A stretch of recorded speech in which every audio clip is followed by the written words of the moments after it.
My name is Heather Bone and I'm running for Vice President in Education. A lot of my experience in outside co-op positions has been in the field of advocacy. I've worked for the federal government, I've worked for 2 advocacy organizations, and most importantly, I've worked as a staffer at Queen's Park. I know what good advocacy looks like through that, and I'm really excited to share my experience in that position with feds and bring about more pragmatic advocacy. I think the best way to do that is to talk to students, making sure to make an effort to be present in the communities that people are in, and not just being distant off somewhere in SLC. And I think it's really encouraging that in this past year we've had more and more students want to make their voices heard when it's come to the papers for USA. And I'd like to see more of that in the future. Pragmatism is basically lobbying for changes that you think can actually be accomplished. During a certain amount of time, politicians obviously have their priorities and they're going to gauge public opinion. So part of what we want to do is, one, make sure students are making their voices heard so that politicians will listen to them, but also responding to see what's on the public agenda and trying to turn those issues into wins for students.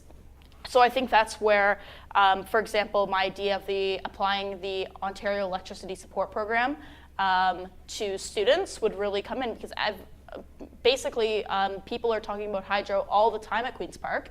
And I think it's an issue that affects students and that's been overlooked by our politicians at Queen's Park.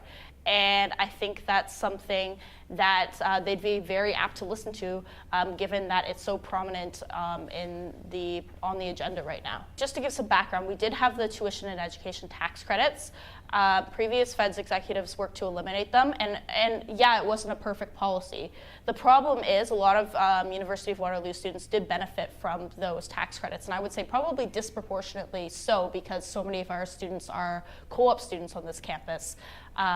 So the problem with those previous tax credits is that they were being passed on to parents, or they weren't being used until after students graduate. What I'm proposing instead is a tax credit that you can really only use if you're a co-op student. You can't pass it along to your parents. You can't save it until after you're graduating. So it's actually applying itself to a much smaller proportion of the population.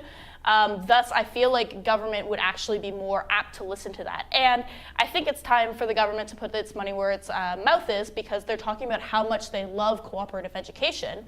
Well, this is one way to make cooperative education more appealing to students, is making sure that they're not taxed on so much of their earnings that they're just going to go around and spend it on tuition anyways. People in very high earning programs, people in high earning programs like engineering will be paying more taxes, but they need that money in order to pay for their high expenses through higher tuition. So I do think that there is an appetite for more co-op friendly policies at Queen's Park, given that co-op helps students get more jobs after they graduate. And given that appetite, I do think that there would be appetite for this policy. I think, again, it really does come back to student consultation, but given what we've heard of, it always seems like the same recurring issues come up. Dealing with the cost of tuition, dealing with living expenses going up, making sure we have good transit in our communities. These are really the recurring issues that students seem to make their voices heard on. And so I think those need to be fundamental elements of any long-term advocacy plan, because really I think the role of VP Education is to lobby on those issues that are central to student life and not expand the role very much outside of that.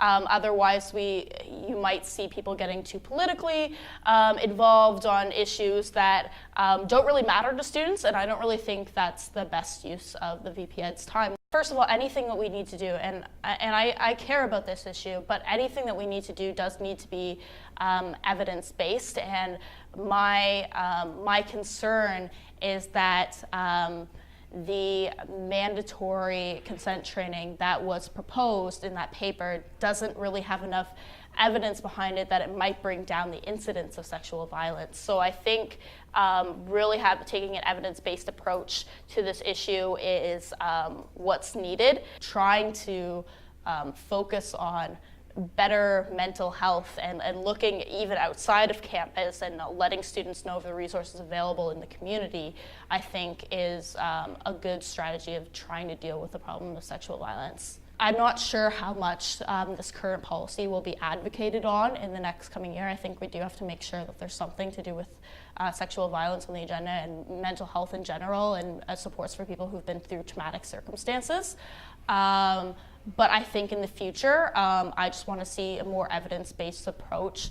I don't think there was really sufficient evidence to suggest that the mandatory training would bring down the incidence of sexual violence.